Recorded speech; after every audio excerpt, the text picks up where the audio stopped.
আমাকে ওই যে ওটা না, ওই চোখ বাঁধা কোনো কিছু নাই, ফ্যান আলো আলো মানে এই ধরনের একটা কবরের মতো জায়গা, এই কোনো মতো এইভাবে থাকা হতো, মানে আলো বাতাস ফ্যান লাইট কিছুই নাই।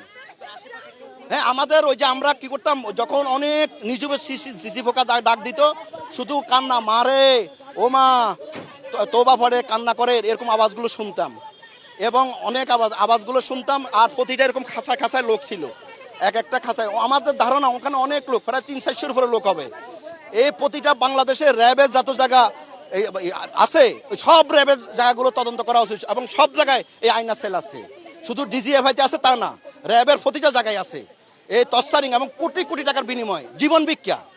আপনার কাছে যদি টাকা দিতে পারেন আপনার জীবন, আমাকে বলছে যে যদি টাকা না দাও ইলেকট্রিক মিডিয়া কভার মিডিয়ার সামনে ইয়াবা মাদক দ্রব্য অস্ত্র নিয়ে আমাকে মিডিয়াতে আনবে, মিডিয়ার সামনে আইনে দেখাবে যে আমি একজন মাদক ব্যবসায়ী, আমি একজন অস্ত্র ব্যবসায়ী, এটা দেখাইয়ে দেখাবে।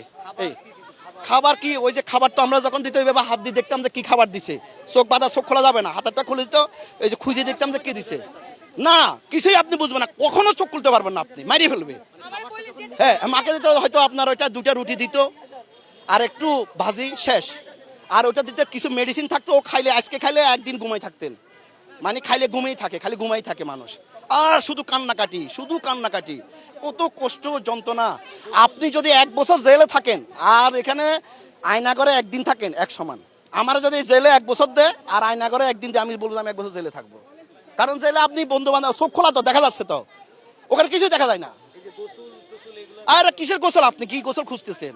আপনি আপনারা সকাল বিকাল তোবা ফরাচ্ছে, আপনি গোসল খুঁজতেছেন। ও ট্রেজেটিক ঘটনা। এই জন্য যারা এখানে আজকে প্রশাসনের লোক আছে, প্রশাসনের সব লোকের আয়না করে নিয়ে একদিন রাখা উচিত আমার মতে, কারণ এখানে সবাই জড়িত, এক একজন যেখানে চাকরি করুক, সে যে ডিপার্টমেন্টে চাকরি করুক, সবাই সবাই জড়িত, সবাই ইনভলভ, এই অন্যায়ের সাথে সবাই ইনভলভ। কল্যাণপুর বাস স্ট্যান্ড থেকে কিছু অতর্কিত লোক এসে একটা মাইক্রো গাড়ি দিয়ে আমাকে উঠে নিয়ে যায়, এবং উঠে নিয়ে যায়, প্রায় উঠেই মাইক্রো গাড়িতে চোখ বাইদে ফেলায়, চোখ বাইদে হাত বাইদে ফেলায়, এবং আমার জিনিসপত্র সব নিয়ে যায়। পরে 40-45 মিনিট যাওয়ার পরে এক জায়গায় কোথায় নামালো জানি না, পরে ওখান থেকে নিচের দিকে নাকি উপর দিকে নিয়ে গেল, নিয়ে পরে ওই অবস্থায় রেখে দিল, এবং কাপড় চাপড় সব খুলে একটা লুঙ্গি নাকি কি পরাইলো, এবং হাত বাঁধা এবং চোখ বাঁধা। এবং ওখানে সত্য হলো যে আপনি যদি চোখ খুলেন আপনাকে মেরে ফেলবে, হাত দোলা যাবে না, এবং কোনো মানুষ যেমন কোনো সাউন্ড নাই, কোনো কথা নাই, কিচ্ছু নাই। ওই অবস্থায় 1 মাস 10 দিন রেখে দিছে।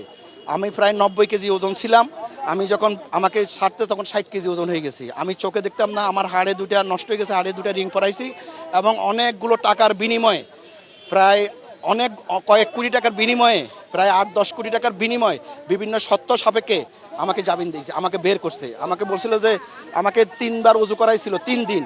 শেষ ইচ্ছা কি, খাবেন কি, তওবা করাইছে, এবং লাশ কোথায় দিবে। আমার দেশের বাড়ি চট্টগ্রাম মিরেশ্বরাই, আমি বিয়ে করছি কুষ্টিয়াতে, এবং আমি থাকি ঢাকায়।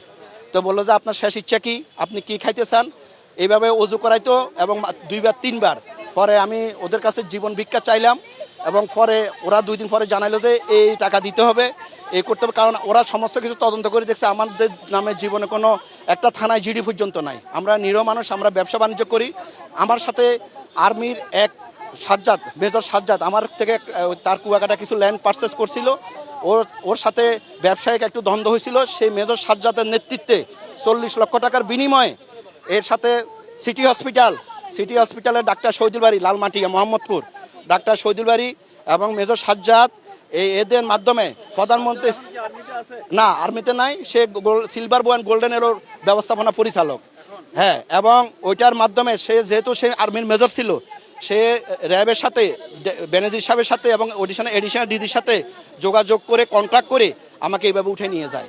এবং ওরা আমাকে যখন ছাড়তেছে আমাকে বলছে যে কোনো মিডিয়া, কোনো মামলা, ইলেকট্রিক মিডিয়া কোথাও যায় যদি কথা বলি তাহলে আমার 2টা সন্তান আছে, আমার 2টা সন্তানকে মেরে ফেলবে। জুলুমবাজ অত্যাচার যারা করছে তাদের নিয়ে বিচার, সুষ্ঠু তদন্তের মাধ্যমে, নিরপেক্ষ তদন্তের মাধ্যমে এদের আমি বিচার চাই, এবং এই বাংলার মাটিতে তাদের বিচার হওয়া উচিত।